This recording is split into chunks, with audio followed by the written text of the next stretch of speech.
नमस्कार दोस्तों, मैं हूं सूरज। एक बार फिर से स्वागत है आपके ही अपने यूट्यूब चैनल हिंदी विद सूरज में। तो दोस्तों हम आज लेके हैं आदिकाल।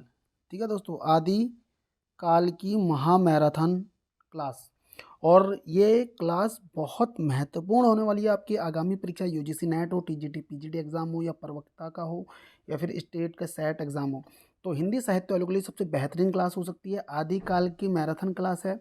इसमें हम प्रश्न और चारों विकल्प को बारीकी से पढ़कर चलेंगे और एक ही प्रश्न आपको पूरी व्याख्या, पूरी डिटेल्स, चारों ऑप्शंस बिल्कुल खत्म। तो वीडियो में बने रहना। अगर डिटेल्स अगर आपको अच्छी लगती है, तरीका अगर आपको अच्छा लगता है, तो आप वीडियो को लाइक कर सकते हैं, चैनल को सब्सक्राइब कर सकते हैं। तो ज़्यादा समय न लेते चलते हैं प्रश्न की तरफ। तो दोस्तों देखते हैं पहला प्रश्न। पहला प्रश्न क्या बोल रहा है, किस ग्रंथ में राधा कृष्ण के प्रेम का अनूठा वर्णन है? मृगावती, पदावली, पद्मावत और मधुमालती। तो इस प्रश्न का सही उत्तर क्या हो जाएगा? ऑप्शन बी, पदावली। आप सभी जानते हैं ये मैथिली में लिखी हुई है। ठीक है, और मैथिल कोकिल किसे कहा जाता है? विद्यापति को कहा जाता है। ठीक है, तो विद्यापति ही ने लिखी है कौन सी? पदावली, जिसमें राधा और कृष्ण का अनूठा प्रेम हमें देखने को मिलता है। आपने देखा होगा इस तरीके का प्रश्न भी देखने को मिलता है कि निराला ने क्या बोला है? सूर्यकांत त्रिपाठी निराला ने पदावली के श्रृंगारिक पदों की मादकता को नागिन की लहर कहा है। क्या कहा था? नागिन की लहर भी कहा हुआ है। जबकि अगर हम मृगावती रचना की बात करते हैं तो ये कुतुबुन ने लिखी थी, और हम अगर पद्मावत की बात करते हैं तो ये जायसी ने लिखी थी, आप सभी को पता होगा। और मधुमालती की अगर हम बात करें तो ये मंझन ने लिखी हुई है। तो उम्मीद करता हूँ आपको चारों विकल्प की जानकारी मिल गई होगी। अब बढ़ते हैं अगले प्रश्न की तरफ। प्रश्न संख्या है 2। बीसल देव रासो की नायिका का नामोल्लेख कीजिए। बीसल देव, पद्मावती, राजमती, इंद्राणी और कमला। तो इस प्रश्न का सही उत्तर क्या हो जाएगा? राजमती, बीसल देव रासो की। अब बात करते हैं, देखो बीसल देव रासो लिखा किसने था? ये लिखा था नरपति नाल ने। किसने लिखा था? नरपति नाल ने लिखे हुए है। ठीक है, और ये वीर गीत काव्य है। कैसा काव्य है ये? वीर गीत काव्य। इस चीज को याद रखना, गीति काव्य है एक प्रकार से ये बीसल देव रासो। अब इसमें 4 खंड थे। 4 खंड का इसमें उल्लेख किया गया है। प्रथम खंड की अगर हम बात करते हैं, इसमें राजमती राजमती और बीसल देव के विवाह का वर्णन है। द्वितीय वाले में देखो, जो बीसल देव होते हैं वो राजमती के कोई बात से रूठकर कहाँ चले जाते हैं? उड़ीसा में चले जाते हैं। तीसरे खंड में क्या बोला गया है कि जो राजमती है, जिनके पति चले गए हैं बीसल देव उड़ीसा, तो राजमती का विरह वर्णन दिखाया गया है तीसरे वाले में। और चतुर्थ में क्या होता है कि जो राजमती के पिता होते हैं वो राजमती को लेकर अपने घर चले जाते हैं। और ये बात पता चलती है जब किसको? बीसल देव को। तो बीसल देव अपने ससुराल जाकर अपनी पत्नी राजमती को लेकर वापस घर आ जाते हैं। ठीक है, इस तरीके से इसका उल्लेख है। और यहीं हम बात करें पद्मावती की, तो ये पद्मावती है। अगर आपने मलिक मोहम्मद जायसी कृत पद्मावत पढ़ा है तो उसमें स्त्री पात्र का नाम क्या था? पद्मावती था। अब बढ़ते हैं अगले। हाँ, अब देखो कमला। कमला ना, अगर हम पद्मावत पढ़ते तो वहां पर जिक्र भी आता है इस नाम का भी, लेकिन नायिका के रूप में नहीं। तीसरा प्रश्न आ रहा है, चर्यापद के रचयिता हैं सरहपा, सबरपा, लुईपा, कुकरीपा। तो इस प्रश्न का सही उत्तर क्या है? सबरपा। M C V, M C V, M C V. मैं इसको याद रखता हूँ सबरपा से एम सी बी। और अगर हम जन्म की बात करते हैं तो 780 है इनका जन्म, सबरपा का। जो है, सिद्धों की संख्या 84 थे, उसमें ही सबरपा भी थे एक। और एम सी से महामुद्रा, वज्र गीति, चर्यापद और वज्र योगिनी साधना, ये तीनों रचनाएं थी किसकी? सबरपा की। ठीक है, अगर हम दोहा कोश की बात करते हैं, 32 ग्रंथ सरहपा ने लिखे हैं। और सिद्ध साहित्य में अगर हम सबसे पहला नाम देखते हैं तो सरहपा का ही है। सहज ज्ञान जो शाखा है उसके प्रवर्तक भी इनको माना जाता है। ठीक हो गया। अब बात करते हैं अगले प्रश्न की तरफ। चौथा प्रश्न देखो क्या आ रहा है, पियू चित्तौड़ न आवियु सावण पहली तीज, जोवे बाट बिरहिणी खिण खिण अणवे खीज। संदेशो पीण साहिबा पाछो फिरिय नह देहे, पंछी घाल्या पिंजरे छोटन रो संदेह। उक्त पंक्तियाँ किस रचना की है? करकंड चर्यू, खुमाण रासो, डोला मारूरा दुहा और पद्मावत। तो इस प्रश्न का सही उत्तर क्या हो जाएगा? खुमाण रासो। ठीक है, तो खुमाण रासो की है। और ये प्रबंध काव्य जो खुमाण रासो है, ये किसने लिखा था? दलपति विजय ने लिखा है। किसने लिखा है? दलपति विजय ने लिखा है। इस चीज़ को आप लोग याद रखेंगे। जबकि पद्मावत अभी मैं आपको बता के गया हूँ, जायसी द्वारा लिखा हुआ है। करकंड चर्यू की अगर हम बात करते हैं तो ये कनकामर मुनि ने लिखा हुआ है।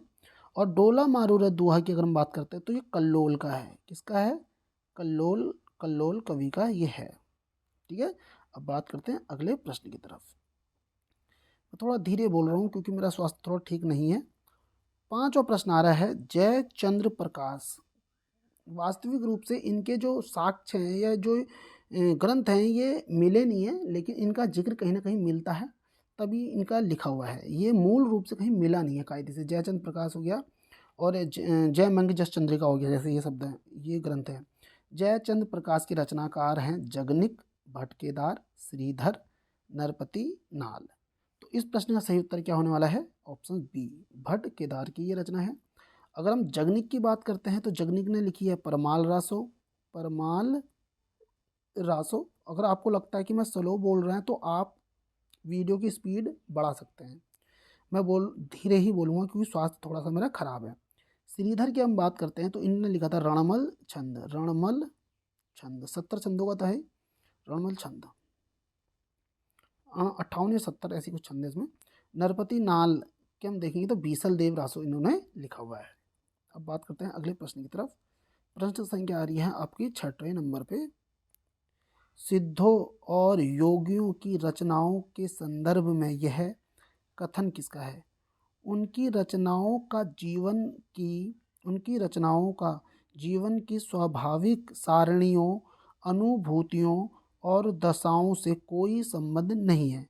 वे सांप्रदायिक शिक्षा मात्र हैं, अतः शुद्ध साहित्य की कोटि में नहीं आ सकती। रामचंद्र शुक्ल, धीरेन्द्र वर्मा, राम कुमार वर्मा, नगेंद्र। लेकिन यहाँ पे हजारी प्रसाद द्विवेदी अगर एक ऑप्शन होता तो ये प्रश्न थोड़ा और अच्छा बन जाता। तो इसका राइट आंसर ऑप्शन ए है, क्योंकि जो ये सिद्ध साहित्य थे, इन्होंने उनकी रचनाओं को ना रामचंद्र शुक्ल ने शुद्ध साहित्य में इसलिए नहीं रखा।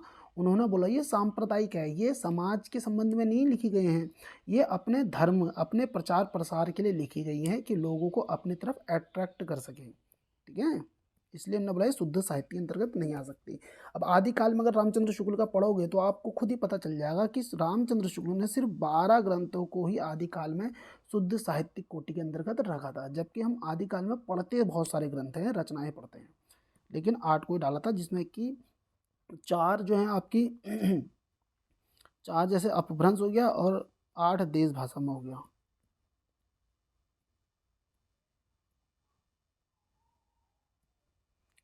अब देखते हैं 7वां प्रश्न। कुमारपाल प्रतिबोध किसकी रचना है? सोमप्रभ सूरी, हेमचंद्र सूरी, शारंगधर, मेरुतुंग। कुमारपाल प्रतिबोध। तो ये इस प्रश्न का सही उत्तर क्या हो जाएगा? Option A. ठीक है, कुमारपाल प्रतिबोध जो लिखा है सोमप्रभ सूरी ने लिखा है। अब बात करते हैं अगर हम बात करें हेमचंद्र सूरी की, तो हेमचंद्र सूरी ने लिखा था कुमारपाल चरित्र। कुमारपाल चरित्र। जैनाचार्य मेरुतुंग की बात करते हैं तो प्रबंध चिंतामणि जो लिखा है वो जैनाचार्य मेरुतुंग ने लिखा था 1361 में, अगर आपको याद हो तो मैं आपको बता देता हूँ। शारंगधर ने लिखा है हम्मीर रासो। वैसे तो देखा जाए तो इसमें बड़ा डाउट रहता है सारंगधर में कि हम्मीर रासो किसने लिखा है, लेकिन सबसे ज़्यादा सारंगधर का नाम ही जाता है। अब बात करते हैं अगले प्रश्न की तरफ। 8वां प्रश्न आ रहा है, संदेश रासक के लेखक हैं नरपति नाल, अब्दुल रहमान, चंदर बरदाई, जगनिक। तो इस प्रश्न का सही उत्तर क्या हो जाएगा? अब्दुल रहमान।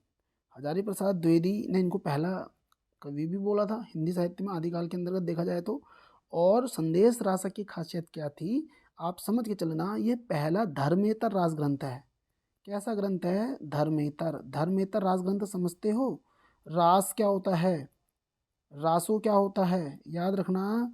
जो चारण कवि होते हैं, जो राजाओं का वीरता पूर्णक या बड़ा चढ़ाकर जो वर्णन करते थे, जो कवि राज दरबार में रह के अपने राजाओं का वर्णन करते थे, उन ग्रंथों को कहा जाता था रासो। पहले समझ लो। रास जो ग्रंथ होते हैं, जब कोई कवि या फिर साधु बाबा अपने धार्मिक संप्रदाय को बढ़ाने के लिए अपने संप्रदाय के संबंध में कुछ चीज़ें लिखता था, उनको कहते थे रास ग्रंथ। ठीक हो गया। अब ये बोला कि पहला धर्मेतर राज ग्रंथ, क्योंकि अधिकतर राज ग्रंथ तो धर्म से रिलेटेड होते थे। तो अब्दुल रहमान मुसलमान थे और उन्होंने हिंदी में लिख दिया सबसे पहली बात, और पहला ही धर्मेतर राज ग्रंथ लिखा है। तो धर्म से हटकर पहला राज ग्रंथ अगर कोई है तो वो कौन सा है? संदेश रासक है। इसको बोलते हैं कि 12वीं शताब्दी के उत्तरार्ध और 13वीं शताब्दी के पूर्वार्ध ये रचना है, जिसमें विक्रमपुर की वियोगनी की विरह कथा का वर्णन भी दिया हुआ है। साथ ही साथ अब्दुल रहमान के संबंध में आप ये बात भी याद रख सकते हैं, देसी भाषा में अगर किसी मुसलमान द्वारा लिखित पहला काव्य ग्रंथ पूछा जाए, देसी भाषा में किसी मुसलमान द्वारा लिखा गया पहला काव्य ग्रंथ, तो कौन सा था? संदेश रासक है। ये कैसा है? तो ये एक खंड काव्य है। कैसा काव्य था ये? खंड काव्य था। इस चीज़ को भी आप समझ के चलना। वहीं पर नरपति नाल का मैं आपको बता चुका हूँ, बीसल देव रासो लिखा था इन्होंने, है ना। और चंद्र बरदाई को तो आप सभी जानते हैं कि पृथ्वीराज रासो किसने लिखा? चंद्र बरदाई ने लिखा है। जगनिक का आप सभी जानते हैं कि परमाल रासो या आला खंड के नाम से जो प्रसिद्ध है, वो उसके रचनाकार कौन थे? उसके रचनाकार जगनिक थे। तो दोस्तों, उम्मीद करता हूँ मेरी डिटेल्स आपको अच्छी लग रही होगी, और इस चीज़ को आप ध्यान रखें। अगर ये डिटेल्स आपको अच्छी नहीं भी लग रही है, अगर आपको एग्ज़ाम क्रैक करना है, तो आपको ऐसे ही तैयारी करनी पड़ेगी, आपको ऐसे ही पढ़ना पड़ेगा। वरना अगर आप एक क्वेश्चन पढ़ के आंसर रट लेंगे, तो आपको बहुत दिक्कत होने वाली है। ये वास्तविक सच है, और इसको आप समझिए, पहचानिए, और प्रश्न की पूरी डिटेल्स जानने की खुद कोशिश कीजिए। ठीक है। तो जिस तरीके से मैं बताने की कोशिश कर रहा हूँ, इसको उसी तरीके से आप करके चलेंगे, तो आप पूरा पूरा कॉन्सेप्ट को समझ कर चलेंगे। तो 9वां प्रश्न देखो क्या बोल रहा है। विद्यापति की पदावली मैथिली हिंदी में रचित होने पर भी निम्नलिखित में से किससे प्रभावित है? तो विद्यापति की मैथिली में लिखी हुई है पदावली। अभी मैंने बोला था कि मैथिल कोकिल, है ना, बांग्ला, मराठी, बिहारी, उड़िया। तो इस प्रश्न का सही उत्तर क्या हो जाएगा? बांग्ला। बहुत अच्छा प्रश्न है ये। ठीक है। जो विद्यापति की पदावली है, ये मैथिली हिंदी में रचित होने पर भी बांग्ला से प्रभावित है, याद रखना। साथ ही साथ विद्यापति शैव संप्रदाय के कवि हैं। कैसे कवि हैं? शैव संप्रदाय के। ठीक है, इस चीज़ को जरा सा याद रखेंगे आप लोग। और कृष्ण भक्ति की शुरुआत भी विद्यापति से ही मानी जाती है, कृष्ण की। ठीक है, कृष्ण भक्ति की। अब अगर इनकी हम और रचना की बात करते हैं, तो इन अवहट में देखो क्या लिखा था। अवहट में इस चीज़ को ध्यान देना, कीर्ति लता और कीर्ति पताका। कीर्ति लता, कीर्ति पताका अवहट में लिखा इन्होंने। मैथिली की अगर हम बात करते हैं, तो पदावली लिखा है इन्होंने, पदावली। साथ ही साथ गौरक्ष विजय भी लिखा है इन्होंने, गौरक्ष विजय। गौरक्ष विजय भी लिखा है इन्होंने। संस्कृत की अगर हम बात करते हैं, किसकी? संस्कृत में अगर हम बात करते हो, शैव सर्वस्व लिखा है इन्होंने। देखो, शैव सर्वस्व, क्योंकि ये शैव संप्रदाय को मानते थे। गंगा वाक्यावली लिखा इनने। भू परिक्रमा भी इनकी रचना है। दान वाक्यावली भी इनकी रचना है। विभाग सार भी इन्होंने लिखी हुई है। लिखनावली भी इन्होंने लिखी है। दुर्गा भक्ति तरंगणी भी इनकी ही रचना है। अब देखो, आप सभी जानते हैं कि बच्चन सिंह ने, किसने? बच्चन सिंह ने विद्यापति को जातीय कवि कहा था। इस चीज़ को रखना याद, ये बहुत महत्वपूर्ण चीज़ बता रहा हूँ। बच्चन सिंह ने विद्यापति को जातीय कवि कहा है। हजारी प्रसाद द्विवेदी ने, एचपीडी ने विद्यापति को श्रृंगार, किसका? श्रृंगार रस के सिद्ध वाक कवि कहा है। क्या कहा है? श्रृंगार रस के सिद्ध वाक कवि कहा है। अब साथ ही साथ एक रचना इसकी बहुत ज़्यादा पूछी जाती है, जो इनकी रचना है कीर्ति लता। अवहट में कीर्ति लता, याद रखना। इसकी जो रचना है किस में है? भृंग भृंगी संवाद में। भ्रंग भृंगी संवाद क्या होता है? जैसे फूल और भंवरे का संवाद होता है ना, उस तरीके के संवाद को बोला जाता है। अब बात करते हैं अगले प्रश्न की तरफ। 10वां प्रश्न आ रहा है, भला हुआ जो मारिया बहिणी हमारा कंतु लज्जे तू व्यय सियहु जय भाग्या घर एंतु। ये प्रसिद्ध पंक्तियां इनमें से किस कवि की है? मतलब कि ये वो रचना बोली गई है कि भला हुआ जो हमारा प्रिय है, जो हमारा पति है, वो युद्ध में ही मारा गया। अगर वो भाग कर आ जाता तो लज्जा से ही मर जाते हम, तो मतलब लज्जा से हमें क्या हो जाता, काफ़ी दुख हो जाता। तो ये पंक्ति किसकी है? सारंगधर, सोमप्रभ सूरी, कणप्पा और हेमचंद्र। तो इस प्रश्न का सही उत्तर क्या हो जाएगा आपका? ऑप्शन डी, हेमचंद्र ने ये पंक्ति बोली थी। ठीक है। अब हेमचंद्र के बारे में देखो, ये गुजरात के सोलंकी राजा सिद्धराज जयसिंह, तो जयसिंह के संबंध में इन्होंने लिखा भी है। सिद्धराज राजा सिद्धराज जयसिंह और उनके भतीजे कुमारपाल के दरबार में रहते थे। और हेमचंद्र जो थे वो जैन आचार्य थे। कैसे आचार्य हैं? जैन आचार्य हैं। और हेमचंद्र को तुमने देखा होगा प्राकृत पाणिनि भी कहा जाता है। ठीक है। सिद्ध हेम नाम भी था इनका, प्राकृत का पाणिनि इनको कहा जाता है। कुमारपाल चरित्र इनने लिखा था। कौन सी रचना लिखी इनने? कुमारपाल चरित्र। कुमारपाल चरित्र किसने लिखी? हेमचंद्र ने लिखी है। ठीक है। और अगर हम देखें तो योग शास्त्र भी लिखी है इन्होंने। कौन सी लिखी है? योग शास्त्र लिखी है इनने। ठीक है। अगर हम और रचना के बारे में इनकी अगर हम डिटेल कोशिश करें तो प्राकृत व्याकरण भी है इनका, देसी नाम माला कोश भी है, देसी नाम माला कोश भी इन्होंने लिखा है, छंदोनुशासन भी लिखा हुआ है। ठीक है। इस चीज़ को जरा सा आप लोग याद रखना। लेकिन इसमें देखो एक नाम आ रहा है किसका? सारंगधर का। तो सारंगधर ने एक तो हमीर राशियों के लिए सारंगधर का नाम आता है, एक इनका ग्रंथ और है सारंगधर पद्धति। कौन सा? सारंगधर पद्धति, जो कि संस्कृत में लिखा हुआ है। ठीक है। इस चीज़ को भी जरा सा आप लोग याद रखेंगे। सोमप्रभ सूरी की अभिरचना का हमने जिक्र कर रखा है। कुमारपाल प्रतिबोध जो कि गद्य पद्य है, गद्य पद्य संस्कृत प्राकृत का मिक्सचर है वो, इसके लिए इसको चंपू का भी हम आप कह सकते हैं। कणप्पा के बारे में आप जानते ही हैं, 84 सिद्धों में से एक हैं। ठीक है। सबसे बड़े कवि हैं। कणप्पा का स्थान अच्छा माना जाता है। कणप्पा के गुरु का नाम क्या था? कण कण में जल। मैं क्या बोलता हूँ, याद रखना, कण कण में जल, जल से जलंधर पा। ठीक है। जलंधर पा जो है इनके गुरु थे। इस चीज़ को आप लोग याद रखेंगे। अब बात करते हैं 11वें प्रश्न की तरफ। आदि काल को चारण काल इनमें से किस साहित्य इतिहास के लेखक ने कहा? शिव सिंह सेंगर, मिश्र बंधु, राम कुमार वर्मा, मोहन अवस्थी। तो बहुत अच्छा प्रश्न आ गया ये। इसका सही उत्तर क्या हो जाएगा? राम कुमार वर्मा। ठीक है। आदिकाल को चारण काल किसने बोला था? राम कुमार वर्मा ने कहा है। इस चीज को जरा सा याद रखना। अब एक चीज और याद रखना, आदिकाल संधि एवं चारण काल भी बोला था ना। वैसे हम क्या बोलते हैं? संधि एवं चारण काल। ठीक है। तो इसलिए ये आंसर क्या है? अगर हम राम कुमार वर्मा का एक रचना देखते हैं 1938 की, हिंदी साहित्य का आलोचनात्मक इतिहास, तो इसमें इसका जिक्र मिलता है। और मोहन अवस्थी ने आदिकाल को आधार काल कहा है। और शिव सिंह सरोज है, शिव सिंह सेंगर ने कौन सी रचना लिखी है? शिव सिंह सरोज, जो कि कब की है? 1883 की है। ठीक है। 838 कवि हैं इसमें। और वहीं पे अगर हम बात करते हैं आदिकाल के नामकरण की, तो देखो चारण काल बोला है गिरियर्सन ने। किसने बोला था? गिरियर्सन ने। आरंभिक काल बोला है मिश्र बंधु ने। बीज वपन काल बोला है महावीर प्रसाद द्विवेदी ने। वीर गाथा काल की हम बात करते हैं तो रामचंद्र शुक्ल आता है। आदिकाल की बात करते हैं तो आदिकाल को आदिकाल किसने कहा? तो हजारी प्रसाद द्विवेदी का नाम आता है।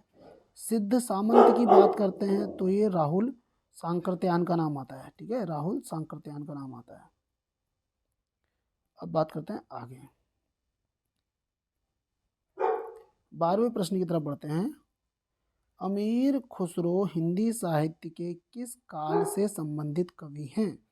आधुनिक काल, रीतिकाल, आदिकाल, भक्तिकाल। तो ये तो बेसिक सा प्रश्न है, इसमें हम समय नहीं लेंगे आदिकाल का। और अगर हम बात करें अमीर खुसरो के बारे में तो याद रखना 1253 से 1325 जन्म है इनका। और वास्तविक नाम क्या था अमीर खुसरो का? याद रखना सभी लोग, अबुल हसन।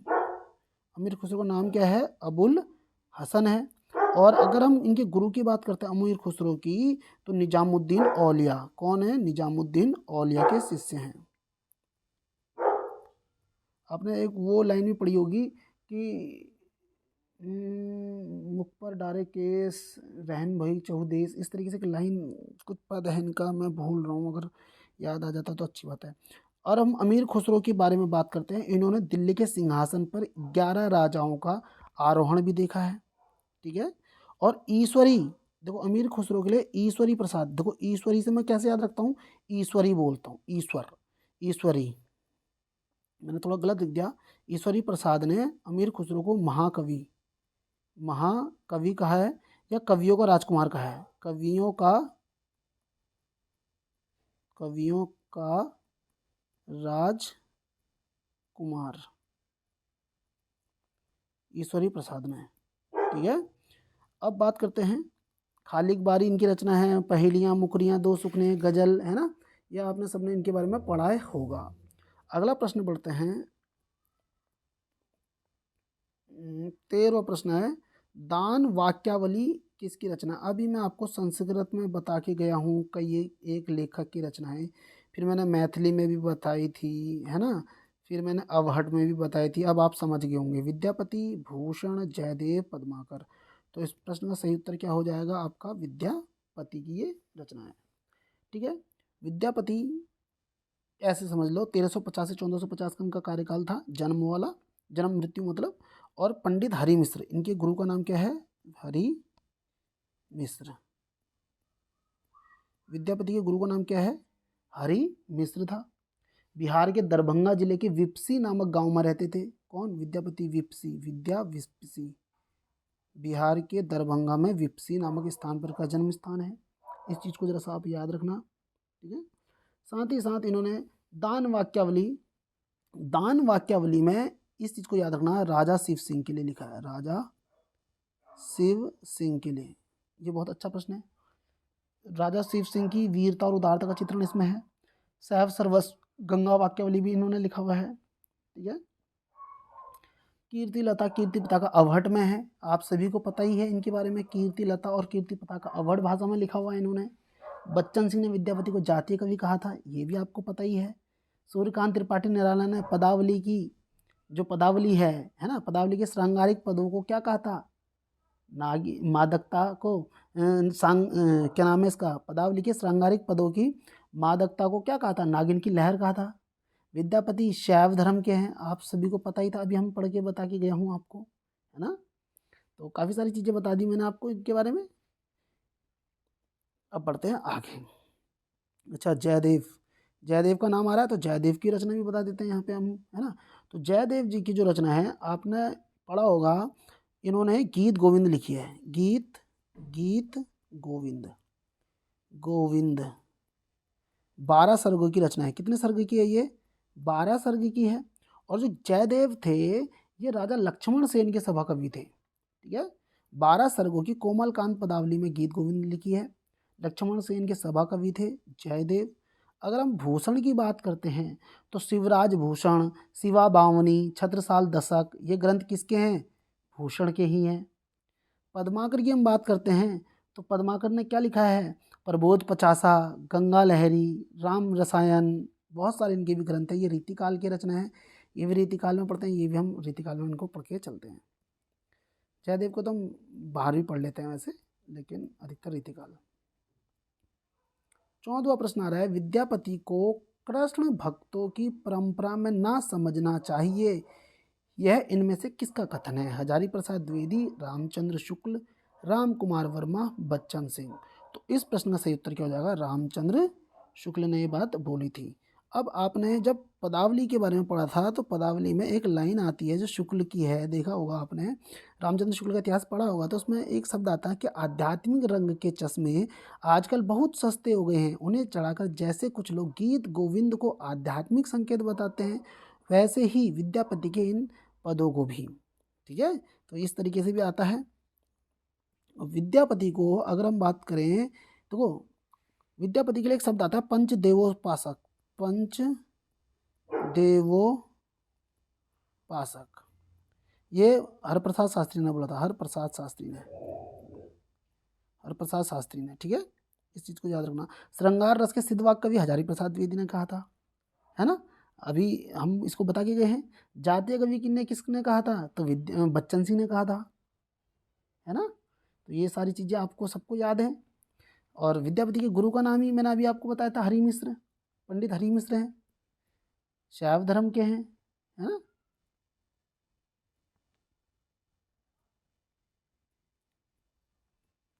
अब बात करते हैं 15वें सवाल की तरफ बढ़ते हैं। आदि काल के अंतर्गत सरहपा लुइपा आदि कवि किस साहित्य से संबद्ध है? रासो साहित्य, जैन साहित्य, सिद्ध साहित्य, लौकिक साहित्य। तो इस प्रश्न का सही उत्तर क्या हो जाएगा? ऑप्शन सी, सिद्ध। और सिद्धों की संख्या कितनी थी, याद रखना, 84। और केंद्र पर्वत क्या था? केंद्र स्थान का श्री पर्वत। ठीक है, और नाथ लोग जो आते थे, नाथ आपका पश्चिमी हिस्से में, और सिद्ध जो आते थे वो पूर्वी भारत के हिस्से में आते थे। इस चीज़ को जरा सा आप लोग याद रखना। और जो पहले सिद्ध हैं जिनका नाम क्या है, सरहपा। सरहपा जो है, सरहपा हिंदी साहित्य के अंतर्गत पहली कवि की अगर किसी को पदवी मिली हुई है तो सरहपा को ही मिली हुई है। और राहुल सांकृत्यायन ने इन्हें हिंदी का प्रथम कवि भी माना था, और सबसे ज़्यादा उन्हीं को ही माना जाता है। ठीक है, अब बढ़ते हैं आगे अगले प्रश्न की तरफ। 16वां प्रश्न आ रहा है आपका, हम देख लेते हैं। हमने समय बहुत तो नहीं ले लिया, बहुत ज़्यादा समय ले रहा हूँ। निम्नलिखित काव्य धाराओं में से कौन सी काव्य धारा भक्ति काल के अंतर्गत नहीं आती है? राम भक्ति काव्य धारा, रासो काव्य धारा, ज्ञानाश्रयी, कृष्ण भक्ति। भक्ति काल में नहीं आती तो ऑप्शन बी इसका राइट हो जाएगा। ठीक है, अब बढ़ते हैं अगले प्रश्न की तरफ। 17वां प्रश्न आ रहा है, सिद्ध सामंत युग की कविताओं की सृष्टि आकाश में नहीं हुई, वे हमारे देश की ठोस धरती की उपज हैं। यह कथन किसका है? रामचंद्र शुक्ल, हजारी प्रसाद द्विवेदी, मिश्र बंधु, राहुल सांकृत्यायन। तो इस प्रश्न का सही उत्तर क्या हो जाएगा? राहुल सांकृत्यायन ने बोला था कि सिद्ध सामंत युग की कविताओं की सृष्टि आकाश में नहीं हुई है, वह हमारे देश की ठोस धरती की ही उपज हैं। अब बढ़ते हैं अगले प्रश्न की तरफ। जिस साहित्य में केवल धार्मिक उपदेश हो, कैसे उपदेश हो? केवल धार्मिक उपदेश हो, उससे वह साहित्य निश्चित रूप से भिन्न है, बिल्कुल भिन्न है। क्योंकि साहित्य क्या होता है? मानव की चित्तवृत्ति का स्थायी प्रतिबिंब ही तो साहित्य कहलाता है। लेकिन यहाँ पे क्या बोल रहा है? वो केवल धार्मिक उपदेश हो तो उससे वह साहित्य निश्चित रूप से भिन्न है, जिसमें धर्म भावना प्रेरक शक्ति के रूप में काम कर रही हो। धार्मिक साहित्य होने मात्र से कोई रचना साहित्यिक कोटि से अलग नहीं की जा सकती। यह कथन किसका है? रचना साहित्यिक कोटि से अलग नहीं की जा सकती। ये थोड़ा सा अलग कोट आ गया है, तो देखते हैं ऑप्शन क्या क्या दिए हुए हैं इसमें। हजारी प्रसाद द्विवेदी, रामचंद्र शुक्ल, राम कुमार बराव, मिश्र बंधु। तो इस प्रश्न का सही उत्तर क्या हो जाएगा आपका? हजारी प्रसाद द्विवेदी। क्योंकि देखो, रामचंद्र शुक्ल के कोट और इनके कोट दोनों अपोजिट चलते हैं, मतलब उल्टे चलते हैं। रामचंद्र शुक्ल ने क्या बोला था कि धार्मिक है तो वो मूल रूप से साहित्य में नहीं आएगा, साहित्य की श्रेणी में नहीं आएगा। लेकिन रामचंद्र हजारी प्रसाद द्विवेदी क्या बोल रहे हैं? देखो इधर, ये देखो कोट देखो, अपोजिट हो गया। देखो ये देखो, धार्मिक साहित्य होने मात्र से कोई रचना साहित्यिक कोटि से अलग नहीं की जा सकती। मैं यहीं से समझ गया था कि ये हजारी प्रसाद द्विवेदी का, अगर ये जुड़ा होता तो रामचंद्र शुक्ल का कोट होता। लेकिन इसने बोला कि हम इसलिए उसको अलग नहीं कर सकते कि वो धार्मिक है, इसीलिए मैंने इसका आंसर क्या सोचा? हजारी प्रसाद द्विवेदी। और आंसर क्या है इसका? हजारी प्रसाद द्विवेदी ही आंसर है। अब बात करते हैं 19वें प्रश्न की तरफ। इस संबंध में इसके अतिरिक्त और कुछ कहने की जगह नहीं है, नहीं कि यह पूरा ग्रंथ वास्तव में जाली है, पृथ्वीराज रासो विषयक यह स्थापना किसकी है? शुक्ल, कविराज श्यामल दास, भूलर, गौरीशंकर ओझा। तो इस प्रश्न का सही उत्तर क्या हो जाएगा? रामचंद्र शुक्ल। ठीक है। अब देखो, जो बूलर है ना, सर्वप्रथम बूलर ने ही 1875 में, कब? 1875 में कश्मीरी जो कवि था जयनायक, कौन सा था? जयनायक द्वारा जो पृथ्वीराज विजय लिखी है ना, कौन सी? पृथ्वीराज विजय, 12 सर्ग में थी वो, 12 सर्ग में। इसी के आधार पर ना पृथ्वीराज रासो को पहले ही अप्रमाणिक घोषित किया था। किसने? बूलर ने। जयनायक कृत 12 सर्ग की जो थी पृथ्वीराज विजय, उसी के आधार पर इन्हें अप्रमाणिक बनाया था। और पृथ्वीराज रासो के संबंध में एक खासियत चलती है, इसमें चलते हैं 3 कैटेगरी, याद रखना। पृथ्वीराज रासो के संबंध में 3 कैटेगरी कौन कौन सी होती है? एक तो बोलती हैं कि ये अप्रमाणिक है। कैसी है ये? अप्रमाणिक है। एक बोलते हैं कि ये प्रमाणिक है, और एक बोलते हैं ये कैसी है? ये अर्ध प्रमाणिक है भैया।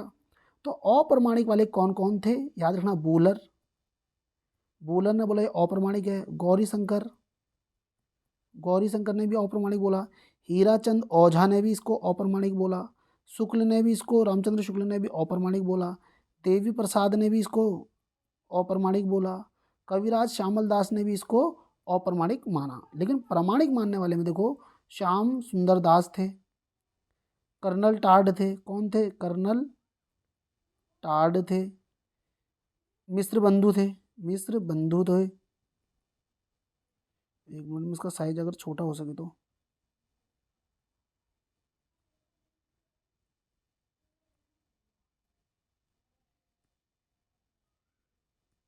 ये सबसे छोटा ही है। मिश्र बंधु थे। प्रमाणिक मानने वाले मोहनलाल विष्णुलाल पांड्या थे, पांड्या ब्रदर्स भी थे। लेकिन वहीं पे अर्ध प्रमाणिक मानने वाले थे मुनिजीन, सुनीति कुमार चटर्जी, HPD हजारी प्रसाद द्विवेदी, है ना, दशरथ शर्मा। इन्होंने इसको प्रमाणिक, अर्ध प्रमाणिक माना था। अब बात करते हैं अगले प्रश्न की तरफ। इस ग्रंथ में श्रृंगार की ही प्रधानता है, वीर रस का किंचित आभास मात्र है। रामचंद्र शुक्ल की यह मान्यता किस ग्रंथ के संदर्भ में है? श्रृंगार ही प्रधानता है बोला था, किस ग्रंथ के लिए? पृथ्वीराज रासो, बीसल देव रासो, खुमान रासो, विजयपाल रासो। तो इस प्रश्न का सही उत्तर क्या है? बीसल देव रासो। बीसल देव रासो के संबंध में कहा था, जबकि गीति काव्य भी बोला जाता है इसको। हिंदी साहित्य इतिहास 1929 जो उनमें लिखा है रामचंद्र शुक्ल ने, उसमें ही इसका जिक्र किया गया है। ठीक है। अब बढ़ते हैं अगले प्रश्न की तरफ। वीर गीत का है ना, यहाँ 4 खंडी है, इसमें हम सबको पता ही है ये वाला। तो बाकी ये पता ही है हम सबको कि पृथ्वीराज रासो किसने लिखा है? चंद्रबरदाई ने लिखा है। बीसल देव रासो नरपति नाल ने लिखा है। खुमार रासो किसने लिखा है? दलपत विजय ने लिखा है। विजय पाल रासो किसका लिखा है? नल सिंह ने लिखा है। अब बढ़ते हैं अगले प्रश्न की तरफ।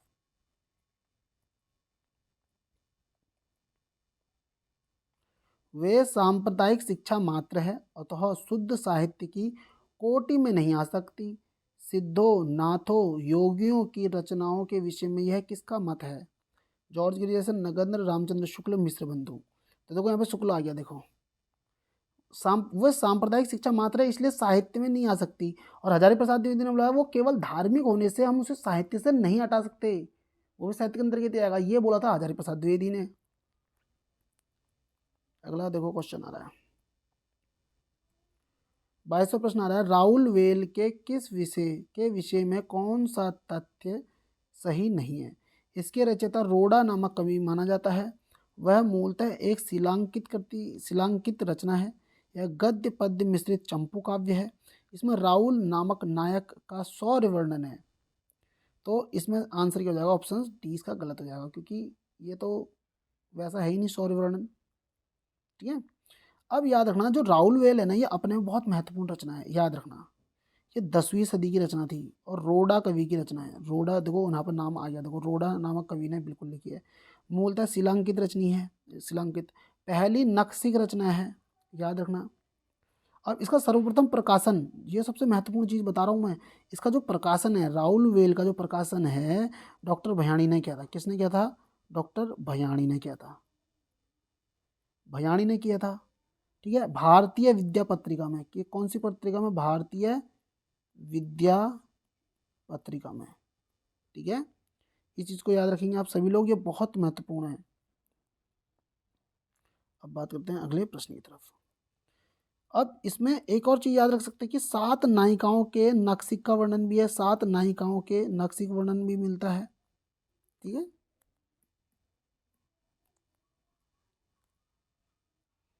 22-23 प्रश्न आ रहा है, इतिहासकारों द्वारा मान्य हिंदी का प्रथम कवि को सुमिलित कीजिए, मतलब इन राइटरों द्वारा।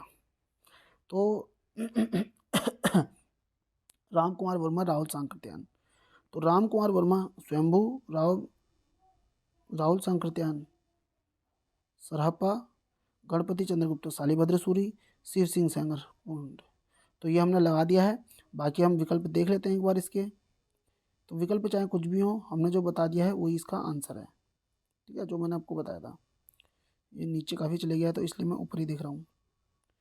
अगला प्रश्न कौन सा आ रहा है? देखो 24वां, कौन सा विकल्प सुमेलित नहीं है? 24वां प्रश्न आ रहा है कि कौन सा विकल्प सुमेलित नहीं है। सॉरी, श्रावकाचार्य देवसेन, नेमिनाथ राज सुमतिगणी, भरतेश्वर बाहुबली शालिभद्र सूरी, रेवंत गिरिरास जिनधर्म सूरी। कौन सा विकल्प इसमें सुमेलित नहीं है? तो इसका जो नहीं है सुमेलित वो है ये रेवंत गिरिरास। जो रेवंत गिरिरास है ये जिनधर्म सूरी ने नहीं लिखा है, जिनधर्म सूरी ने तो स्थूली भद्र रास लिखा था। तो इसको हम काट देते हैं, 1209 का था वो। रेवंत गिरिरास जो लिखा है 1231 में लिखा हुआ है। कब लिखा हुआ है? 1231 में लिखा था। और विजय सेन सूरी ने लिखा था। किसने लिखा था? विजय सेन सूरी ने रेवंत गिरिरास। भरतेश्वर बाहुबली रास शालिभद्र सूरी का ही है। नेमिनाथ रास सुमतिगणी का ही है 1213 में। 1213 नेमिनाथ रास, 1213 रेवंत गिरी 1231 है, ये 1213, ये ऐसा हो सकता है। श्रावकाचार 933 पहला ग्रंथ है ये, 933 श्रावकाचार देवसेन का। ठीक है, हिंदी का पहला काव्य ग्रंथ कौन सा? श्रावकाचार देवसेन का। अब बात करते हैं अगले प्रश्न की तरफ। 25वां प्रश्न आ रहा है, सरहपा से संबंधित कौन सा तथ्य सही नहीं है? वे सिद्ध साहित्य के प्रारंभकर्ता थे। दोहा कोश उनकी प्रसिद्ध रचना है। उनकी भाषा सर्वत्र सीधी सरल मानी जाती है। उन्होंने अंतर साधना पर जोर देते हुए पंडितों को फटकार लगाई। तो इस प्रश्न का सही उत्तर क्या हो जाएगा? मतलब गलत वाला, तो ऑप्शन सी, इनकी सर्वत्र सीधी तो थी नहीं। ठीक है, सीधी भाषा उनकी थी नहीं। अगर हम दोहरी भाषा, दोहरे शब्द का प्रयोग वो अधिकतर करते थे, तो ये क्या हो जाएगा? गलत हो जाएगा। सरहपा के बारे में अगर आप जानकारी लेते हैं तो ये 8वीं सदी के हैं। सरहपा 769 इनका जन्म है। अगर हम देखें, राहुल सांकृत्यायन ने इनको पहला कवि माना था और सबसे ज़्यादा भी मान्यता इन्हीं की जाती है, और हिंदी का पहला कवि भी सरहपा को ही माना जाता है। इनके लगभग 32 ग्रंथ माने जाते हैं, जिनमें सबसे प्रसिद्ध है दोहा कोश। कौन सा है? देखो दोहा कोश है। इस चीज़ को आप लोग सब याद रखना। ठीक है, अगला प्रश्न आ रहा है 26वां, शंकराचार्य के बाद इतना प्रभावशाली और इतना महिमा मान्वित महापुरुष भारतवर्ष में दूसरा नहीं हुआ। हजारी प्रसाद द्विवेदी की यह उक्ति किसके विषय में है? सरहपा के, गोरखनाथ के, रामानंद के, तुलसीदास के। तो इस प्रश्न का सही उत्तर क्या हो जाएगा? गोरखनाथ के। ठीक है, शंकराचार्य के बाद इतना प्रभावशाली और इतना महिमा मान्वित महापुरुष भारतवर्ष में दूसरा नहीं हुआ। यह हजारी प्रसाद द्विवेदी की उक्ति गोरखनाथ के संबंध में थी। अब देखो, तुलसीदास ने गोरखनाथ के संबंध में क्या बोला है? तुलसीदास ने गोरखनाथ के संबंध में कि गोरख जगायो जोग और भक्ति भगायो लोग। ठीक है, अब इधर देखते हैं, गोरखनाथ के संबंध में कहो ना कहो, लेकिन ये तुलसीदास का ही कोट है। अब बढ़ते हैं अगले प्रश्न की तरफ।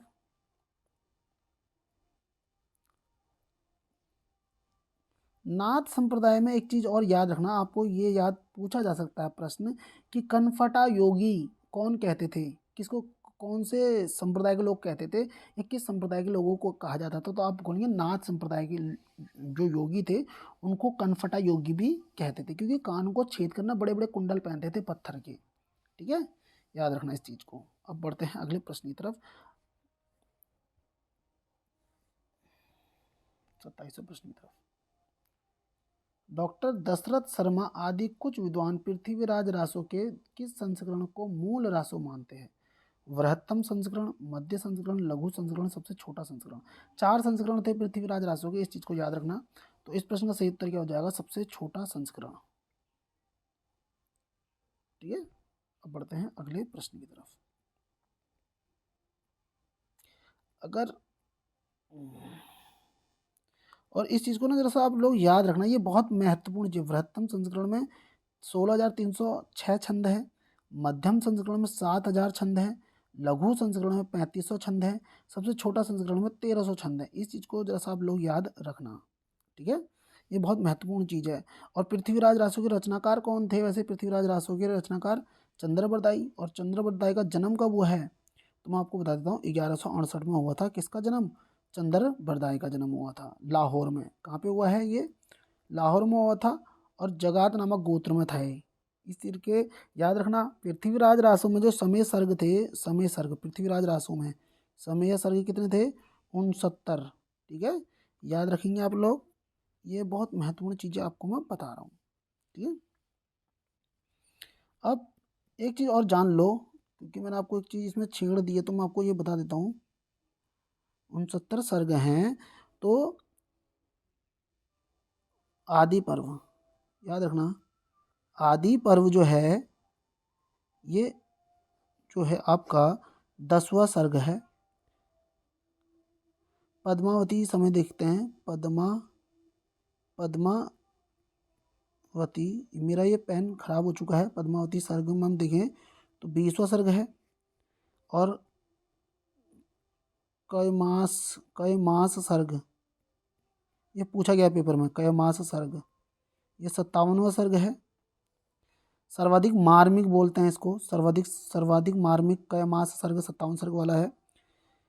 कन्नौज, कन्नौज का जिक्र जी देखो, कन्नौज, कन्नौज, कन्नौज लिखा हुआ। कन्नौज सर्ग जो है आपका 61वां सर्ग है, याद रखना। और सबसे बड़ा सर्ग है ये, सबसे बड़ा सर्ग 61वां सर्ग है।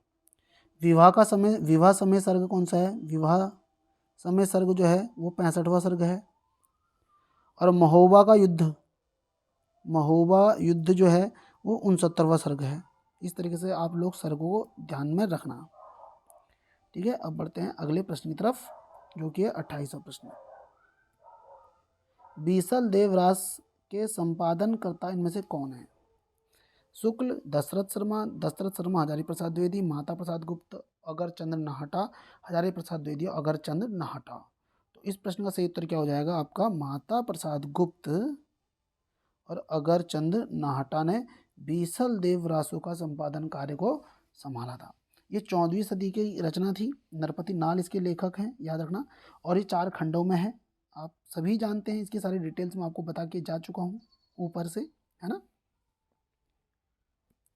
एक चीज और याद रख सकते हैं, तो इसमें आपको याद रखना है, जो राजमती है, बीसल देव जो है, बीसल देव का जो नाम है, बीसल देव का नाम यह है विग्रह राज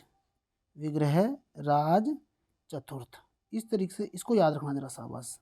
बीसल देव का नाम जो था वो था विग्रह राज चतुर्थ है। इस चीज़ को जरा सा थोड़ा सा आप लोग याद रखना, कभी कभार ये पूछ लेता है तो कन्फ्यूजन हो जाता है। 1953 में करा था ये। और ये जो संपादन हुआ है, ये संपादन कब हुआ है? 1953 में। ठीक है, आगे बढ़ते हैं 29वें प्रश्न की तरफ। आदिकालीन हिंदी कवि अमीर खुसरो विषयक कौन सा तथ्य सही नहीं है? उनकी पहेलियां, मुकरियां और 2 सुखने हिंदी साहित्य में प्रसिद्ध हैं। उनकी रचना, अरे मेरे को थोड़ा सा छोटा करना पड़ेगा ऐसे, ताकि ऐसे कर लेंगे। उनकी रचनाओं में खड़ी बोली काव्य भाषा बनने का प्रयास कर रही थी। उन्होंने जन जीवन के साथ घुल मिलकर काव्य रचना की। उनका लक्ष्य जनता को धर्म उपदेश देना मात्र था। तो इस प्रश्न का सही उत्तर क्या होने वाला है, मतलब हमें गलत बताना था, तो ये ऑप्शन डी तो देखते ही पता चल गया। इनका लक्ष्य जनता को धर्म उपदेश देना नहीं था, ज्ञान धर्म उपदेश, और इनने तो खाली बारी मुकरी सारी चीज़ें करी हैं। तो अमीर खुसरो का जन्म आमी में आपको बता के जा चुका हूँ, 1253 से, है ना, 1200 1325। आधुनिक एटा में इनका जन्म हुआ है, एटा में, और एटा कहाँ है, ये यूपी में है अमीर खुसरो का जन्म, है ना। तोताए हिंद भी बोलते हैं इनको, तूतीय हिंद। सितार का आविष्कार, सितार और तबला का आविष्कारक कौन है, अमीर खुसरो ही है। पहेलियाँ मुकरियाँ दो सुखने गजल आदि किसने करी हैं, तो ये सब अमीर खुसरो की रचनाएं हैं। 30वां प्रश्न देखो क्या बोल रहा है, शुक्ल के अनुसार किस रचना के आधार पर विद्यापति मैथिल कोकिल कहलाए। पदावली, कीर्तिलता, कीर्ति पताका, लिखनावली। ये तो बेसिक सा प्रश्न आ चुका है। पदावली, इसकी पूरी डिटेल्स मैं आपको बता चुका हूँ, बार बार नहीं बताऊंगा। 31वां प्रश्न आ रहा है, इनमें से कौन सा विवरण सही नहीं है। सिद्धों की वाम मार्गी भोग साधना की प्रतिक्रिया में नाथ पंथियों की हठयोग साधना प्रारंभ हुई, बहुत अच्छी बात। जैन साहित्य आचार, रास, फागु और चरित आदि शैलियों में रचा गया है, बिल्कुल सही। हिंदी प्रदेश के पूर्वी भाग में जैन साधुओं ने हिंदी कविताओं के माध्यम से जैन मत का प्रचार किया। सिद्ध साहित्य बौद्ध धर्म की वज्रयान उपशाखा से विकसित हुआ है। तो हमें इसमें क्या बताना, सही नहीं है। तो इस प्रश्न का सही उत्तर क्या होने वाला है, तो इसका सही क्या हो जाएगा, मतलब कि गलत। हिंदी प्रदेश के पूर्वी भाग में जैन साधु, तो ये गलत हो जाएगा, है ना। क्योंकि अगर हम किसकी बात करें, पूर्वी भाग में, याद रखेंगे, तो आपका जो थे सिद्ध साहित्य फैला हुआ था, इस तरीके से आप लोग याद रखना।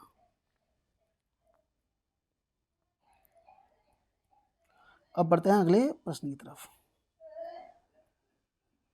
थोड़ा मैं छोटा कर रहा हूँ इसको।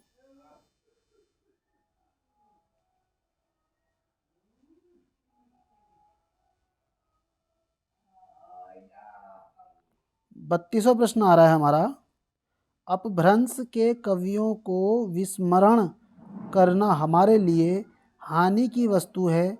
यही कवि हिंदी काव्य धारा के प्रथम स्त्रता थे। यह कथन किसका है, राहुल सांकृत्यायन, मिश्र बंधु, शिव सिंह सेंगर, हजारी प्रसाद द्विवेदी। तो इस प्रश्न का सही उत्तर क्या होने वाला है आपका, राहुल सांकृत्यायन। अपभ्रंश के कवियों को विस्मरण करना हमारे लिए हानि की वस्तु है, मतलब अपभ्रंश के कवियों को हमें याद करना, कवियों को याद करना हमारे लिए हानि है। कौन बोल रहा है, राहुल सांकृत्यायन, कि अपभ्रंश के कवियों को याद करना हमारे लिए हानि है, और यही कवि हिंदी काव्य धारा के प्रथम सृष्टा हैं। तो हिंदी काव्य धारा से भी आप समझ सकते थे, राहुल सांकृत्यायन ने लिखा है 1944 में, ठीक है, याद रखना। अगला प्रश्न आ रहा है आपका 33वां प्रश्न।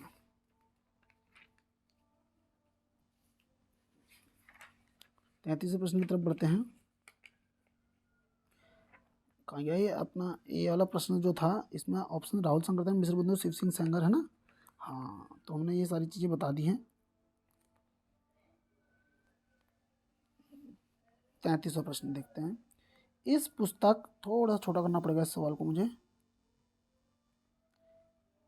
इस पुस्तक की भाषा को कवि ने स्वयं अवहट कहा था। इसमें बीच बीच में मैथिली भाषा के प्रयोग आ गए हैं। भाषा के अध्ययन की दृष्टि से इस पुस्तक का महत्व है ही। आचार्य हजारी प्रसाद द्विवेदी कथन किस कृति के संदर्भ में कह रहे हैं, विद्यापति पदावली, कीर्ति पताका, कीर्ति लता का, कीर्ति लता या वर्ण रत्नाकर। तो इस प्रश्न का सही उत्तर है कीर्ति लता। स्वयं अवहट कहा था, इस पुस्तक की भाषा को कवि ने क्या कहा था, स्वयं अवहट कहा था। बीच बीच में मैथिली भाषा के शब्दों का भी प्रयोग हो गया है कीर्ति लता में।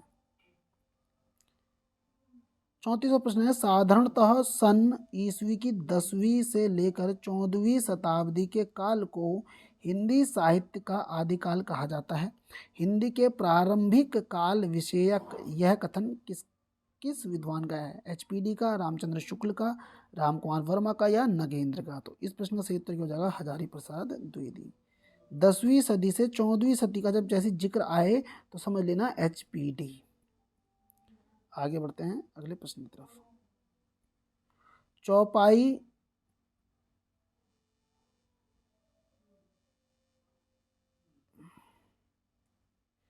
चौपाई दोहे का सबसे पुराना प्रयोग शायद यही है। जो कुछ पुराना साहित्य उपलब्ध है उससे लगता है कि पूर्वी प्रदेश के बौद्ध सिद्धों ने ही इस शैली में लिखना शुरू किया था। बिल्कुल, दोहा चौपाई शैली की शुरुआती अगर हम देखें तो सरहपा ने की है। सरहप्पा विषयक या कथन, देखो आ भी गया, देखो मैंने बोला ना कि सरहप्पा ने की थी। यह सरहप्पा विषयक या कथन किसका? राहुल सांकृत्यायन, राम कुमार वर्मा, रामचंद्र शुक्ल, हजारी प्रसाद द्विवेदी। ये जब मैंने कोटेशन पढ़ी तो मैंने बोला ना कोटेशन बिल्कुल सही चल रही है और ये कोटेशन शुक्ल सरहप्पा के लिए होनी चाहिए, तो ये आ भी गई देखो बात। तो ये कोटेशन जो मतलब ये बोला है, ये किसने बोला है? HPD ने कहा है। इस चीज़ को आप लोग याद रखना। अब बढ़ते हैं 36वें प्रश्न की तरफ। सुमेलित नहीं है बोल रहा है, सुमेलित। चंदन बाला रास आशोक, स्थूलिभद्र रास विजय सेन सूरी, उक्ति व्यक्ति प्रकरण दामोदर पंडित, वर्ण रत्नाकर ज्योतिश्वर ठाकुर। तो इसका सही आंसर क्या हो जाएगा? ऑप्शन बी हो जाएगा। ठीक है, बी क्या हो जाएगा इसका? गलत हो जाएगा, क्योंकि स्थूलिभद्र रास विजय सेन सूरी का नहीं है, बल्कि किसका है? जिन धर्म सूरी का है। अभी ये प्रश्न रिपीटेड हो गया, देखो जिन धर्म सूरी का था। ठीक है, आशुग की अगर हम चंदन बाला रास की याद करते तो 1200 में लिखा हुआ था। जिन धर्म सूरी ने जो लिखा है ये 1209 में लिखा है, मैंने वहीं पे बता दिया था आप लोगों को 1209 का है। विजय सेन सूरी का रेवंतगिरी कहाँ गया? विजय सेन सूरी रेवंतगिरी रास इसमें दे नहीं रखा, वैसे तो 1231 का था, मैंने वहीं पे बता भी दिया था आप लोगों को, विजय सेन सूरी का रेवंतगिरी रास। अब ये देखो दामोदर पंडित का उक्ति व्यक्ति प्रकरण, ये 12वीं सदी के समय पे लिखा गया है। ज्योतिश्वर ठाकुर का वर्ण रत्नाकर ये आपका 1324 दिया हुआ है। कहीं पे ये 1361 को भी दिखाता है संवत में। ठीक है, वैसे 1304 भी जाता है सन में, तो 1304 324 संवत अगर देखा जाए तो 1361 14वीं सदी भी जाता है। और वर्ण रत्नाकर की खासियत मैं आपको बता देता हूँ, जो सिद्ध है ना, सिद्ध 84 सिद्धों के नाम सबसे पहले किस में आए थे? वो इसी में आए थे, वर्ण रत्नाकर में। अगला प्रश्न पढ़ते हैं। कुवलय माला कथा के लेखक सोमप्रभ सूरी, उद्योतन सूरी, धर्म सूरी, विजय मुनि जीन विजय। तो कुवलय माला कथा जो लिखी है वो उद्योतन सूरी ने लिखी है। ठीक हो गया। अब बढ़ते हैं आगे। धर्म सूरी ने क्या लिखा है? तो जम्बू रास, जम्बू स्वामी रास। ठीक हो गया। मुनि जीन विजय ने शालिभद्र सूरी रचित, जो शालिभद्र सूरी ने जो लिखा था ना भरतेश्वर बाहुबली रास, उसका प्रकाशन भी किया हुआ है, संपादन का काम भी किया है। और उसको ही भरतेश्वर बाहुबली रास को ही मुनि जीन विजय ने हिंदी जैन रास परंपरा का आदि काव्य भी माना है। ठीक हो गया। अब बढ़ते हैं आगे अगले प्रश्न की तरफ। ठीक है, सोमप्रभ सूरी के बारे में अगर बता दूं तो उपदेश रसायन रास आपने सुना होगा नाम, वो किसका है? सोमप्रभ सूरी का ही। अच्छा, कौन ये? सोमप्रभ सूरी नहीं है तो ये सोमप्रभ सूरी ने लिखा था उपदेश रसायन रास, सोमप्रभ सूरी या कुमारपाल प्रतिबोध लिखा है इसने, शायद कुमारपाल प्रतिबोध लिखा है। सोमप्रभ सूरी ने क्या लिखा है? कुमारपाल प्रतिबोध। 38वां प्रश्न आ रहा है। पुष्प या पुंड को हिंदी का प्रथम कवि किस आलोचक ने माना? राहुल सांकृत्यायन, दशरथ ओझा, रामविलास शर्मा, शिव सिंह सेंगर। पुष्प या पुंड कवि को हिंदी का प्रथम कवि, तो पुष्प या पुंड, तो ये किसने बोला था? शिव सिंह सेंगर ने बोला था। ठीक है, याद रखना आप। अब बढ़ते हैं अगले प्रश्न की तरफ। रत्नाकर जोपम कथा पुस्तक का संबंध किससे है? महा यानी सिद्ध से, वज्र यानी सिद्ध से, नाथ से, जैन से। तो इस प्रश्न का सही उत्तर क्या होने वाला है? आप सभी लोग बताएंगे। इसका सही आंसर है वज्र यानी सिद्धों से। बौद्ध धर्म जो है वो दो शाखाओं में बटा हुआ है, सभी को पता होगा, हीनयान और महायान। हीनयान शाखा को ही वज्रयान शाखा के नाम से जाना जाता है, याद रखेंगे इस चीज को। ठीक है, अब बढ़ते हैं अगले प्रश्न की तरफ। जेहाल मिस्की मकुन तगा फुल दुराए नैना बनाए बतियां, इस प्रसिद्ध पंक्ति के रचनाकार कौन है? अमीर खुसरो, कबीर, रज्जब मलिक, मोहम्मद जायसी। तो उसका राइट आंसर क्या है? कबीर। कबीर कबीर कहाँ से आ जाएगा?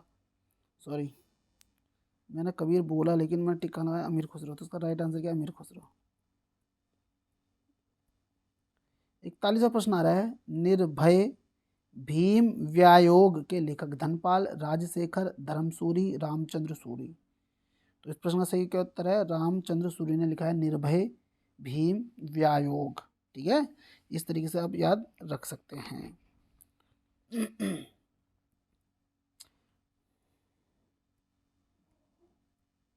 42वां प्रश्न को देखते हैं, निम्नलिखित में से कौन सा नाम सिद्ध परंपरा की योगिनी का नहीं बल्कि योगी का है? पुतलीपा, मणिभद्रपा, कनकलापा और लक्ष्मीकरा।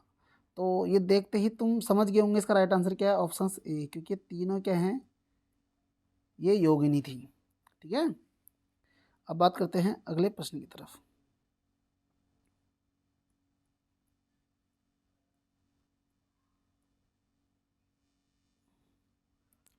43वां प्रश्न है, हिंदवी शब्द का प्रथम प्रयोग किस इतिहासकार ने किया? Ramchandra Shukla, Ibn Battuta, Abu Saeed, बुदायूनी। तो हिंदवी शब्द का सबसे पहला प्रयास किया है अबू सईद ने। ठीक है, इस तरीके से याद रखना, हिंदवी शब्द का प्रथम प्रयोग किसने किया था? अबू सईद ने ही किया है। पर कुछ स्थानों में अमीर खुसरो का भी नाम आता है, अमीर खुसरो का भी नाम आता है। अगर यहाँ पे अबू सईद ना होकर अमीर खुसरो होता तो हम उसको भी कर सकते थे। अब बढ़ते हैं 44वें प्रश्न की तरफ। कलचुरी राजवंश की 7 नायिकाओं के नख सिख वर्णन से संबंधित ग्रंथ? उक्ति व्यक्ति प्रकरण, राउर बेली, कुबले माला कथा, वर्ण रत्नाकर। तो आप समझ गए होंगे इसका राइट आंसर क्या है? राउर बेली या राउर बेली। ऐसे तो राउर बेली कौन सा ग्रंथ है मैं समझ नहीं पा रहा हूँ। रोड़ा कवि का तो है, तो ये उसी का है, लेकिन इसका नाम राउर बेली ने दिया हुआ है। ठीक है, उक्ति व्यक्ति प्रकरण किसका है? आप सभी को पता है, अभी हम पढ़ के गए हैं, दामोदर शर्मा का है। व्याकरण ग्रंथ था ये, हिंदी व्याकरण का पहला ग्रंथ अगर कोई पूछे तो उक्ति व्यक्ति प्रकरण है, जो कि 12वीं सदी में है। ठीक है, वर्ण रत्नाकर किसने लिखा है? हम सभी जानते हैं, ज्योतिषर ठाकुर ने लिखा है, मैथिली भाषा में लिखा हुआ है ये। ठीक है, और कुवलय माला कथा किसने लिखा है? तो अभी हम पढ़ के गए 9वीं सदी में, उद्योतन सूरी। सारे रचना तो ऐसे रिपीट होंगे क्वेश्चन, आपको ऐसे ही जानना पड़ेगा, पढ़ना पड़ेगा ढंग से। 45वां प्रश्न आ रहा है, काम भावना और शरीर का सौंदर्य उनके यहाँ उत्सव रूप में है, विद्यापति के संदर्भ में यह कथन किसका है? रामस्वरूप चतुर्वेदी, नगेंद्र, बच्चन सिंह, रामचंद्र शुक्ल। तो इस प्रश्न का सही उत्तर क्या? रामस्वरूप चतुर्वेदी क्या बोलते हैं विद्यापति के लिए कि काम भावना और शरीर का सौंदर्य उनके यहाँ उत्सव है, क्योंकि श्रृंगारिक में भी नाम जाता था विद्यापति का। काम भावना और शरीर का सौंदर्य उनके यहाँ उत्सव रूप में है, रामस्वरूप चतुर्वेदी बोलते हैं। रामस्वरूप चतुर्वेदी किसके लिए? विद्यापति के यहाँ, कि विद्यापति के यहाँ तो काम भाव और शरीर का सौंदर्य उनके यहाँ सौंदर्य रूप में है, विद्यापति के यहाँ। तो पढ़ते हैं अगले प्रश्न की तरफ, 46वें प्रश्न की तरफ। अपभ्रंश में दोहा काव्य की परंपरा का आरंभ किस कवि ने किया? हेमचंद्र, जोइंदू, धनपाल और सोमनाथ। अपभ्रंश की बात कर रहा है, ना कि हिंदी की। ठीक है, अपभ्रंश में, तो इस प्रश्न का सही उत्तर क्या हो जाएगा? आप सभी को पता होना चाहिए, ऑप्शन बी, 6ठी सदी में लिखा था इनने। इनकी रचनाएं 2 थी, आपने देखा होगा, परमात्म परमात्म परमात्म प्रकाश और योग, परमात्म प्रकाश और योग सारा। ठीक है, इस तरीके से याद रखना। हेमचंद्र तो तुम सभी को पता है कि प्राकृत का पाणिनि कहा जाता है। शब्दानुशासन भी इनने लिखा था, है ना। कुमारपाल चरित लिखा था, योग शास्त्र लिखा था, छंदानुशासन लिखा था हेमचंद्र ने, देसी नाममाला कोश लिखा हुआ है। और धनपाल को याद रखना, धनपाल को मुंज राजा थे, एक राजा कौन थे? एक मुंज। जबकि आदिकाल के शुरुआती कवि के बारे में बात करोगे कि शुरुआत कहाँ से हुई आदिकाल की, तो जब शुक्ल को पढ़ोगे तो उन्होंने राजा मुंज और भोज का ही नाम लिया है। तो मुंज ने धनपाल को ना सरस्वती की उपाधि दी थी, और भविष्यत कहा इन्होंने एक ग्रंथ लिखा था 10वीं सदी में, जिसमें बहु विवाह के दुष्परिणाम का जिक्र है। तो मुझे अच्छा लगता हो कि बहु विवाह नहीं होना चाहिए, मैं भी खिलाफ चल रहा हूँ, मैं भी खिलाफ चलता ही हूँ, मतलब कि बहु विवाह नहीं होने चाहिए, कि बहु विवाह के दुष्परिणाम के साथ साध्वी और कुटिल स्त्री का अंतर भी इसमें दिखाया गया है। किसमें? भविष्यत कहा में। ठीक है, अब बढ़ते हैं अगले प्रश्न की तरफ। 47वां प्रश्न बढ़ते हैं, निम्नलिखित में से किस काव्य धारा में सहज भोग मार्ग से जीव को महासुख की ओर उन्मुख किया गया है? सिद्ध साहित्य, जैन साहित्य, नाथ साहित्य और लौकिक साहित्य। देखो ये फ्री का क्वेश्चन है, समझ गए होंगे सभी लोग, आंसर इसका ऑप्शन ए हो जाएगा। ठीक है, अब देखो याद रखना, वैसे सिद्ध साहित्य की जो विशेषताएं होती हैं, सिद्ध साहित्य की विशेषताएं, इसको जरा सा आप याद रखेंगे। जीवन की सहजता और स्वाभाविकता में दृढ़ विश्वास किया था इन्होंने। गुरु महिमा का प्रतिपादन किया है कि गुरु की महिमा, देखो नाथ हो या सिद्ध, दोनों चाहे भगवान को ना माना हो बट ये गुरु को मानते हैं। भाय आडंबर पाखंड की कटु आलोचना भी की है इन्होंने। रहस्यात्मक अनुभूति भी यहाँ पे देखने को मिलती है, और जन भाषा का इन्होंने प्रयोग भी किया हुआ था। और जो ये महासुख है और जो सिद्ध साहित्य हैं, सिद्ध साहित्य में पंचमकार चलते हैं। पंचमकार, ये याद रखना, पंचमकार। पंचमकार में याद रखना, मांस, मछली, मदिरा, मुद्रा, मैथुन। देखो 5 हो गए, मांस, मछली, मुद्रा, मदिरा और मैथुन, ये प्रवृत्ति देखने को मिलती थी। इसी के चलते ना नाथों ने यहाँ से अपनी पद्धति को हटा दिया था। रामचंद्र शुक्ल के अनुसार चंद्रबरदाई केवल कवित्व के रचयिता हैं, हिंदी के प्रथम महाकवि हैं, केवल दोहा और तोमर के रचयिता हैं, व्याकरण में पारंगत हैं। तो दिए गए विकल्पों में से सही को चुनिए। तो आप हिंदी के प्रथम महाकवि तो हम कह सकते हैं ना, तो 2 वाला तो देखो ये भी यहाँ पे बना हुआ है, 2 यहाँ पे बना हुआ है, 2 यहाँ पे बना हुआ है, तो ये तो हमारा पहले से हो गया कट। ठीक है, और देखो व्याकरण में पारंगत थे, बिल्कुल सही थे, तो ये वाली बात भी सही हो गई। तो ये ऑप्शन क्या हो जाएगा इसका, ऑप्शन डी इसका राइट हो जाएगा। अब बढ़ते हैं अगले प्रश्न की तरफ। जन्म काल के अनुसार निम्नलिखित कवियों का सही अनुक्रम, लुईपा, स्वयंभू, हेमचंद्र और पुष्पदंत। तो इस प्रश्न का सही उत्तर क्या होने वाला है, ऑप्शन बी।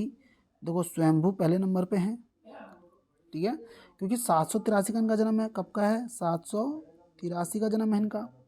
दूसरे नंबर पे देखो लुईपा आते हैं, है ना, लुईपा का जन्म SL 700 कितना, 700, यार ये तो 772 होना चाहिए फिर। लुईपा का जन्म दे रहा है SLS 773 ऐसी कुछ है इसका भी, ये 783। पुष्पदंत का देखो, पुष्पदंत का मुझे इसमें डाउट हो रहा है ना, पुष्पदंत का 972 होता है, और हेमचंद्र का जो है 1088 है, 1088। लुईपा का जन्म दिखा रहा है आपका 972। लुईपा का जन्म कितने में दिखा रहा है, 972 में। ठीक है, बढ़ते हैं अगले प्रश्न की तरफ।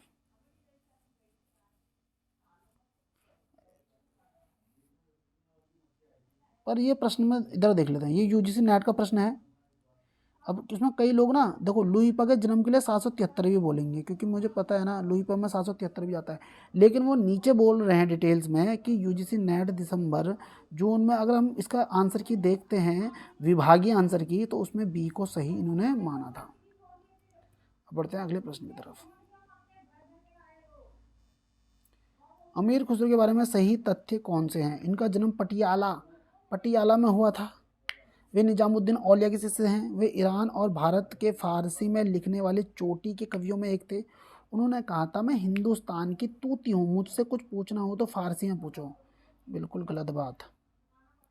तो इस प्रश्न का सही उत्तर क्या होने वाला है, 2 और 3। पटियाला में नहीं हुआ था, उनका जन्म हुआ था पटियाली में। पटियाली अगर होता यहाँ पे तो हम कह भी सकते थे वैसे तो, है ना, तो ये गलत है। पटियाली एटा जिला था, पटियाली गांव था, पटियाला नहीं, पटियाली। निजामुद्दीन औलिया बिल्कुल सही बात, ये भी सही बात। उन्होंने फारसी में नहीं, उन्होंने बोला था हिंदी में पूछो। अब 50 प्रश्न बहुत हैं आज के लिए। उम्मीद करता हूँ ये वीडियो आपको अच्छी लगी होगी, और ये वीडियो अगर आपको अच्छी लगी है तो आप वीडियो को लाइक कर सकते हैं अगर आपका मन करे तो। दोस्तों डिटेल्स कैसे लगी आप कमेंट करके ज़रूर बताएं। मिलते हैं नेक्स्ट वीडियो में। Thank you, bye bye.